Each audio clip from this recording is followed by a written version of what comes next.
বলে যেটা বলছি কর, তারপরে তো আমি উত্তরটা দেব। এইবারে নরেনে পেরেকে ভালো করে কাদা মাখিয়ে দিও। এইবারে কাদা যেই না মাখিয়ে দিয়ে গুরুদেবকে বলল, গুরুদেব এই ধরো। বলে আমি ধরবো না, তুই ধরে থাক।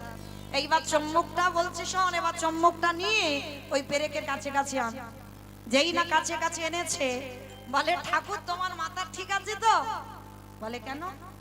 আমার মাথা ঠিক। আরে পাগল, এই লোহাতে যদি কাদা মাখানো থাকে, এই পেরেকে যদি কাদা মাখানো থাকে, তাহলে কি চুম্বক টানতে পারে? কখনো পারবে না। কে বললো? ঠাকুরকে বলতে লাগেনি, নরেন বলে দিল পেরেকে কাদা মাখানো আছে, চুম্বক টানতে পারবে না। এইবার ঠাকুর হেসে বলছে কিছু বুঝলি? বলে এখন আমি কিছু বুঝতে পারিনি, তুমি পরিষ্কার করে বলো। শোন নরেন, পেরেকে হলো জীবাত্মা, আর চুম্বক হলো পরমাত্মা রূপী ভগবান।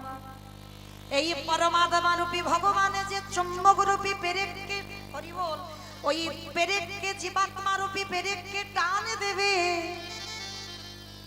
বাবা পেরেকে যদি কাদা মাখানো থাকে, মানে পেরেকটা কি আপনারা আমরা, তাই তো?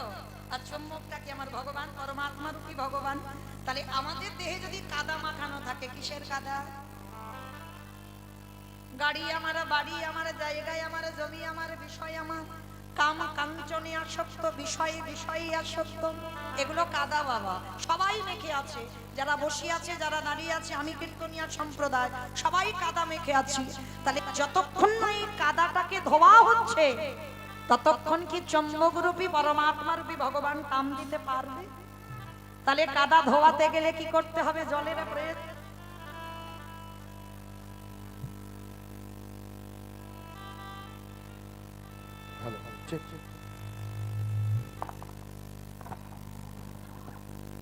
তালি বাবা, প্রয়োজন হবে কি? জলের প্রয়োজন হবে।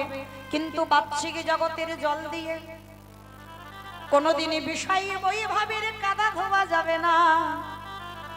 তাহলে কোন জল দিতে হবে? হ্যাঁ বেশ, তাহলে কি বুঝলাম? শুধু হরি বললে কৃপা হবে না, হরি বলার সঙ্গে সঙ্গে নয়ন জলে একেবারে কেঁদে দেখো কৃষ্ণ।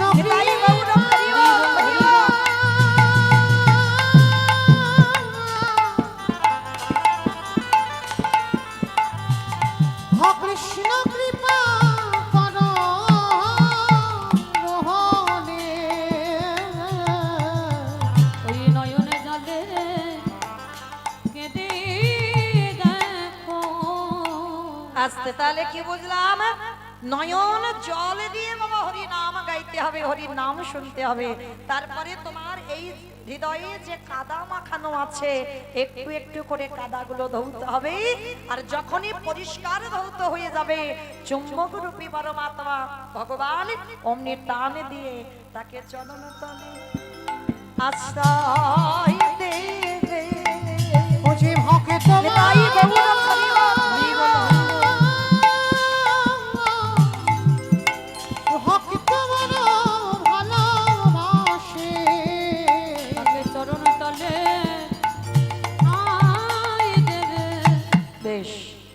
তাহলে মায়েরা চলেন আমরা সবাই সেই হৃদয়টা কিছুক্ষণের জন্য, যতক্ষণ এই জায়গাতে থাকবেন, ওই জায়গাটা ধন্যাতি ধন্য জায়গা, পরীক্ষিত মহারাজের জায়গা। তাহলে ওই জায়গাতে বসে ঠিক ঠিক হৃদয়ঙ্গ করে বাবা কীর্তন শুনতে হবে। আর কথা ভাবনা চিন্তা একেবারে বন্ধ, কেমন একেবারে বন্ধ করে রাখতে হবে। তাহলে চলেন আমরা সবাই জানবো মধুমাস ধাম, নদিয়া নবদ্বীপ ধাম। আর নদিয়ার মাটিতে গিয়ে দেখবো সত্যতে নারায়ণ, ত্রেতাতে রাম, তারপরে কৃষ্ণ, কলিতে হলেন শ্রীকৃষ্ণ চৈতন্য মহাপ্রভু। কৃষ্ণ যেদিন নদিয়ায় এলো, নদিয়ার অবস্থাটা কেমন ছিল জানো? বৈষ্ণব মহাজনেরা বৈষ্ণব পদ লিখছে, ওগো জয় জয়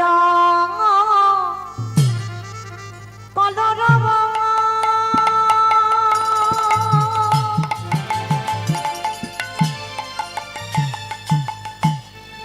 ওই নদিয়া না গো রে,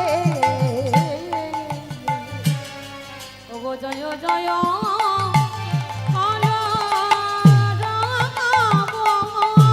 আস্তে অমাইরা কলরব মানে কি গো? মারামারি মারামারি। কলরব মানে মারামারি, তাহলে কলরব মানে গন্ডগোল, চিৎকার চেঁচামেচি হইচই, সেটাকে ভালো ভাষাই বললেন কলরব। কিন্তু মা একটু কান পেতে শোনো, একটা গন্ডগোল হচ্ছে, কলরব হচ্ছে না? এই যে একটু হচ্ছে, দেখো গন্ডগোল হচ্ছে, এইটাকে বলছে কলরব। কিন্তু মহাপ্রভু বললেন যেখানে কীর্তন হবে সেখানে যেন এ গন্ডগোল না হয়। সে গন্ডগোলটা কেমন হবে?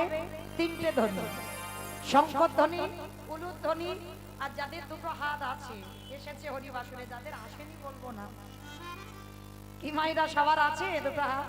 যাদের আছে কই একবার দেখাও। নিতাই গৌরা প্রেমানন্দে হরি বল হরি বল হরি বল। তাহলে চলেন, হাত দুটো যখন এসেছে সবাই দেখি একবার একটু প্রেম সে উলুধ্বনি দেন তো দেখি একবার। আজ জয় জয় কলরব আমাদের গোড়ারি গোড়া গোড়া গোড়া গোড়ারি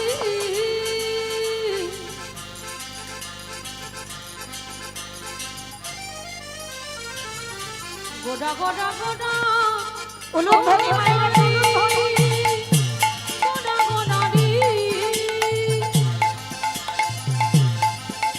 ওই নদী আর চাঁদ গোড়া আমার আমার আনে গোড়া। আজ জয় জয়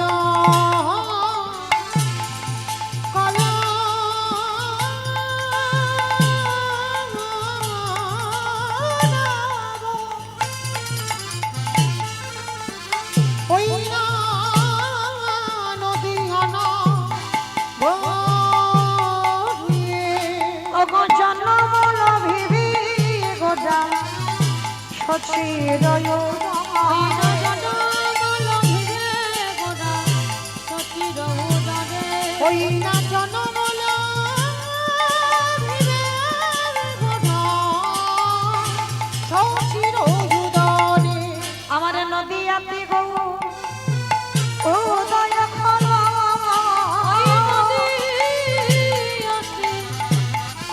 গৌর দয় হলো ওই না রাধা প্রেমে আশা দিতে উদয় হলো ওই না রাধা প্রেমে আশা দিতে মুখে জয় রাধে শ্রী রাধে বলে নিতাই মুখে জয় রাধে হরি রাধে বলে উদয় হলো নদিয়াতে উদয় হলো এবারে জনবল ভিবে গোরা সচির। তাহলে আজকের নদিয়ার মাটিতে কৃষ্ণ গৌর হয়ে এলো। মায়েরা কার ডাকে এসেছিল? না শান্তিপুরের মাটিতে পুরো অদ্বৈত আচার্য গোসাই। এই অদ্বৈত আচার্য গোসাইটা কে?